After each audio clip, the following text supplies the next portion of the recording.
کے شعبے میں پروان چڑھایا تو ان 3 دیہاتوں نے چڑھایا تھا. اور اس کے بعد میرے لیے بہت بڑے اعزاز کی بات ہے، میں پرسوں اسکول کے ایک فنکشن کے لیے جا رہا تھا آپ کے گاؤں میں ہی. سیف بھائی کے بچے میرے ساتھ بیٹھے ہوئے تھے گاڑی میں، تو میں نے کہا یہ میرے لیے بہت اعزاز کی بات ہے کہ میں آج اس گاؤں میں آ کے عوام سے محو گفتگو ہوں جس گاؤں نے پاکستان کی محبت کا قرض اتارا ہے، جس گاؤں نے جب ہندوستان ہمارا جہاز ہائی جیک کر کے اپنے ملک میں اتارنے کی کوشش کر رہا تھا، تب آپ کے گاؤں کی شخصیت نے، نشان شجاعت نے اس دہشت گرد کو دبوچا اور اس جہاز کو پاکستان میں لینڈ کروایا. یہ ہمارے لیے بڑے فخر کی، بڑے اعزاز کی بات ہے. اور اس کے بعد اس سے بڑے فخر کی بات یہ ہے کہ جب ضیاء الحق نے کہا کہ آپ کو یا آپ کے بچوں کے لیے آپ کو کچھ چاہیے تو بتائیے، تو انہوں نے کہا نہیں، میرے گاؤں کو ایک اچھا سکول دے دیا جائے، اس کو سڑک دے دی جائے، اس کو بجلی دے دی جائے. یہ وہ اجتماعیت کے کام ہیں جو سوچ لے کے آج ہم سیاست میں آئے ہیں.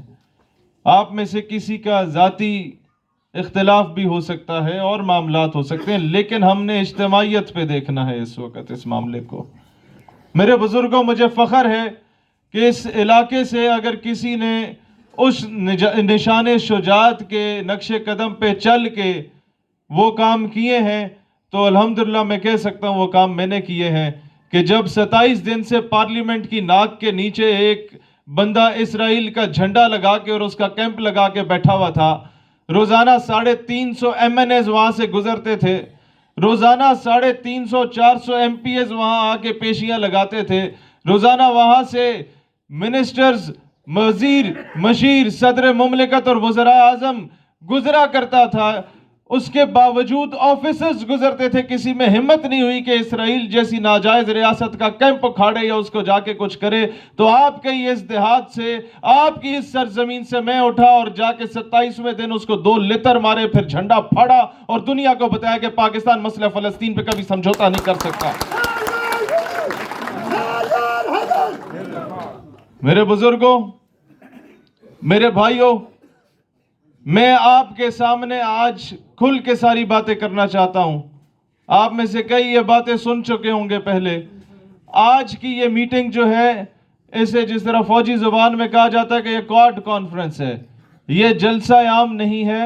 یہاں ہم نے آپ تمام جھنگی، ناملہ میرا، کوٹ چھجی کے بزرگوں کو، نوجوانوں کو، یہاں جو ہمارے بہت قریبی دوست ہیں ان کو انوائٹ کیا اور یہ بتانے کے لیے انوائٹ کیا کہ ہماری انتخابی مہم کا آغاز تراپ، رکھوان اور کانی سے ہوا تھا، پھر انجرے اور بروالے سے ہوا تھا، جہاں کے لیے تمام کینڈیڈیٹس نے آخری 1 ہفتہ رکھا ہوتا ہے کہ وہاں کے کھڑ پینچوں کو خرید کے تو پورے گاؤں بٹور لیے جاتے ہیں. میں فخر سے کہہ سکتا ہوں کہ جو کام ہم نے جیتنے کے بعد کرنے سے، اس سے آدھے کام تو ہم لوگوں نے وہاں بار بار جلسے کروا کے جب عوام کا رخ ہماری طرف ہوا تو باقی کینڈیڈیٹس جو حکومت میں بیٹھے ہوئے تھے وہ ہر دوسرے ہفتے جا کے کروڑوں کی گرانٹیں وہاں دے آتے تھے، وہ ہم لوگ پہلے کروائے. لیکن میں آج یہاں آپ کو بتانے آیا ہوں کہ ہمارے اس انتخابی مہم کا جو آخری بڑا جلسہ ہوگا وہ عید کے دوسرے یا تیسرے دن انشاءاللہ تعالی کوٹ چھجی کی سرزمین پر ہوگا. ہم لوگ اس کے لیے یہاں آپ لوگوں کو بتانے آئے ہیں کہ آپ اس الیکشن کے میزبان ہیں، آپ لوگ کی رسپانسبلٹی ہے. آپ کا اپنا بیٹا، آپ کا بھائی، آپ کا بھتیجا الیکشن کنٹیسٹ کر رہا ہے. ہم یہ نہیں کہتے کہ کوٹ چھجی سے بھاری لیڈ سے صرف جیتنا ہے. ہم نے کوٹ چھجی کی میری مائیں بہنیں پورے تحصیل جنڈ میں پڑھا رہی ہیں، کوٹ چھجی کے میرے بھائی پورے تحصیل جنڈ میں پڑھا رہے ہیں، کوٹ چھجی کے ہمارے لوگ سب سے زیادہ افواج پاکستان میں ہیں. آپ لوگوں کا پوری تحصیل کے ساتھ تعلق ہے، آپ کا اس تحصیل کے ایک گاؤں کے ساتھ تعلق ہے. لوگ آپ لوگوں سے انتہائی عقیدت رکھتے ہیں. آپ کندرالہ سے لے کے سگری چلے جائیں، یا آپ ناملے میرے سے لے کے جناب جھنگی چلے جائیں، یا آپ لوگ یہاں سے جلوال یا ماڑی چلے جائیں، یا آپ یہاں سے رنگلی یا پنڈ سلطانی تک چلے جائیں، آپ کم از کم 14-15 دیہاتوں پہ ایک عبور حاصل رکھتے ہیں، وہاں کے لوگوں پہ رکھتے ہیں، اس میں آپ کا ایک عزت ہے، مرتبہ ہے، احترام ہے، اور آپ لوگوں کو کنونس کرنے کا طریقہ کار منفرد ہوگا، آپ کی بات کی ویٹیج ہوگی۔ آپ لوگوں نے ایک ایک گھر میں جا کے یہ پیغام دینا ہے کہ میرے بھائیوں، بزرگوں، آپ صرف کمپیریزن کریں کینڈیڈیٹس میں، پولیٹیکل پارٹیز کو نہ دیکھیں اس وقت کہ کس پارٹی کا پروان چڑھ رہی ہے، کس کا لیڈر بہت اچھا ہے۔ لیڈر کسی نہ کسی پارٹی کا بہت اچھا ہوگا، لیکن ان کے کینڈیڈیٹس کا موازنہ ہمارے ساتھ کر لیں، ان سے کہیں کہ یار اپنے کینڈیڈیٹس کو لائیں، اور پھر ہم اپنا کینڈیڈیٹ لاتے ہیں۔ موازنہ کریں کہ کس نے آج تک قومی سطح پہ پاکستان کے لیے یا ہمارے نظریہ پاکستان کے لیے، اسلام کے لیے عملی طور پہ کام کیا۔ یہ نہیں کہ انہوں نے نہیں کیا، وہ مجھ سے بڑے محب اسلام اور محب پاکستان ہیں، لیکن کس نے عالم کفر میں جا کے آواز بلند کی، ان کے ایوانوں میں جا کے آواز بلند کی۔ میں آپ کے سامنے ایک چیز رکھنا چاہتا ہوں، 2015 میں جب میری عمر صرف 20 سال تھی، آج میں 28 سال کا ہوں، آج سے 8 سال پرانی بات بتا رہا ہوں، اس وقت پہلی مرتبہ فرانس میں چارلی ہیبڈو نامی ملعون نے گستاخانہ خاکے شائع کیے تھے۔ اس وقت امریکی سفارت خانے کا ایک پروگرام تھا جہاں پر مجھے مدعو کیا گیا تھا تقریر کے لیے۔ وہ تقریر آج بھی انٹرنیٹ پہ، یوٹیوب پہ یہ نوجوان جانتے ہیں، آپ لوگوں نے اپنے بزرگوں کو دکھانی ہے۔ میرا نام لکھیں شہیر سیالوی، آگے لکھیں امریکن ایمبیسی، وہ تقریر آپ کے سامنے آ جائے گی۔ اس میں امریکی سفیر کے سامنے اور سینکڑوں کے مجمع کے سامنے میں نے فلسطین کے مظلوم مسلمانوں سے اپنی گفتگو کا آغاز کر کے افغانستان پہ ختم کیا، پھر برما کے مظلوم مسلمانوں سے آغاز کر کے کشمیر کے مظلوم مسلمانوں پر ختم کیا، اور امریکہ، بھارت سمیت مغربی ریاستوں کو دہشت گرد ریاست میں نے ثابت کیا امریکی سفیر کے سامنے، سینکڑوں لوگوں کے، نوجوانوں اور ٹیچرز کے مجمع میں۔ اور جب معاملہ ناموس رسالت صلی اللہ تعالیٰ علیہ وآلہ وسلم کا آیا، فرانس کے گستاخانہ خاکوں کی طرف آیا، تو میں نے انگریزی میں خطاب کرتے ہوئے امریکی سفیر سے کہا کہ dear Excellency, let me to express the extent of my views in my national language because your bloody English linguistic cannot absorb my emotions۔ اس کا مطلب یہ ہے کہ جناب سفیر، معاملہ میرے آقا علیہ السلام کی حرمت اور ناموس کا ہے، معاملہ ناموس رسالت کا ہے، لہٰذا ہن میں اپنی قومی زبان سے گل کراں گا، کیونکہ تہاڈی گھٹیا زبان میرے جذبات دی عکاسی نہیں کر سکتی۔ اس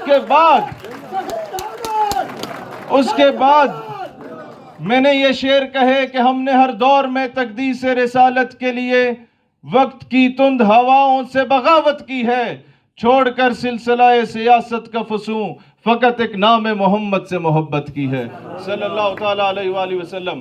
میرے بزرگوں، میرے بھائیوں، میں آپ لوگوں کے سامنے یہ چیز رکھنا چاہتا ہوں کہ وہ محض تقریر نہیں تھی۔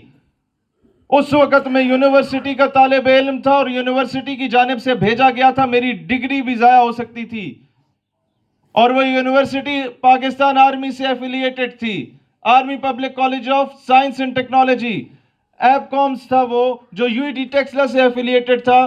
فوج اگر کسی کو نکال دیتی ہے تو 6-7 ٹھپے لگا کے نکالتی ہے۔ یہ ساری چیزیں میرے ذہن میں تھیں، لیکن میں نے تب بھی یہ فیصلہ کیا تھا کہ جناب دنیا کو یہ خبر ہونی چاہیے کہ خریدا نہ گیا شاہ سے جوتا فقیر کا۔ ہم لوگوں نے اپنے آقا علیہ السلام کی حرمت پہ کمپرومائز نہیں کرنا۔ میں سڑکوں پہ نعرے لگانے سے زیادہ، اپنے گھر میں اٹھ کے نعرہ لگانے سے زیادہ امریکی سفیر کے سامنے کھڑے ہو کے نعرہ لگانے کو تقویت سمجھتا ہوں، اس سے زیادہ میں سمجھتا ہوں کہ اس کو فوقیت دیتا ہوں کہ آپ کی بات کا مزہ ہی تب ہے جب کفر کی صفوں میں لرزہ طاری ہو جائے، ان کے سامنے جا کے بات کریں۔ اور اللہ کے فضل و کرم سے وہ آواز تب اٹھی، اور اس کے بعد آپ لوگوں کو میں بتانا چاہتا ہوں، آپ کے ذہن میں 100 سوال آئیں گے۔ جب 75 سالوں کا 3 بار ذکر ایڈوکیٹ صاحب نے کیا، نعیم کاشف صاحب ہمارے بزرگ ہیں، انہوں نے بھی کیا، شہریار بھائی نے بھی کیا، تو آپ کے ذہن میں آئے گا کہ 75 سالوں سے بڑے بڑے کھڑپیں چاہے وہ ہمارے معاملات درست نہیں کر سکے، حلقے کی محرومیاں دور نہیں کر سکے، یہ 28 سال کا نوجوان کیسے کرے گا؟ تو 2018 اور 2021 میں بھی جب ہالینڈ اور فرانس میں گستاخانہ خاکے شائع ہوئے تھے تو آپارا چوک میں کھڑے ہو کے جو پہلا دھرنا دیا تھا، 6 گھنٹے اسلام آباد کو 2 مرتبہ بند کیا تھا، الحمدللہ میں نے کیا تھا، اور 57 اسلامی ممالک میں متفقہ طور پہ ناموس رسالت کی حمایت میں قرارداد پاکستان سے ہم نے منظور کروائی تھی اس وقت بھی۔ تو جو شخص 57 اسلامی ممالک میں آواز بلند کروا سکتا ہے، اس وقت جب وہ کونسلر بھی بھی نہ ہو, کیا وہ ایک چھوٹی سی تحصیل کی آواز بھی بلند نہیں کروا سکتا جیتنے کے بعد؟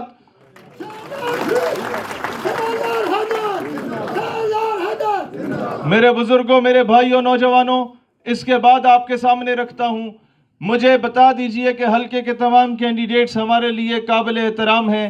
کسی ایک کی بات سنا دیجئے جو اسلام آباد کے ایوانوں میں کھڑے ہو کے نے بات کی ہو اور ہندوستانی میڈیا چلا چلا کے کہہ رہا ہو کہ جناب کشمیر پر جو یہ موقف دے رہا ہے اس کی ہم مذمت کرتے ہیں. وہ تو دور کی بات, یہ ویسے ہی کبھی 75 سالوں میں نہیں بولے. کیا 75 سالوں میں کوئی ایک آپ نے کینڈیڈیٹ اپنا دیکھا ہے ایم این اے یا ایم پی اے جو کبھی اسمبلی میں للکار کے بولا ہو ایک سے زیادہ مرتبہ؟ بتائیے اس سے کیا نتیجہ نکلتا ہے؟ نتیجہ یہ نکلتا ہے کہ آپ کے سب سے قریب ترین ضلع کون سا ہے؟ راولپنڈی. اور اس راولپنڈی میں آپ آج جا کے بتا دیں کہ میں جھنڈ تو آیا, تو کیا ہوگا؟ وہ آپ سے کہیں گے اچھا جی تسی جھنگ تو آئے ہو. آپ کہیں گے نہیں میں جھنڈ تو آیا.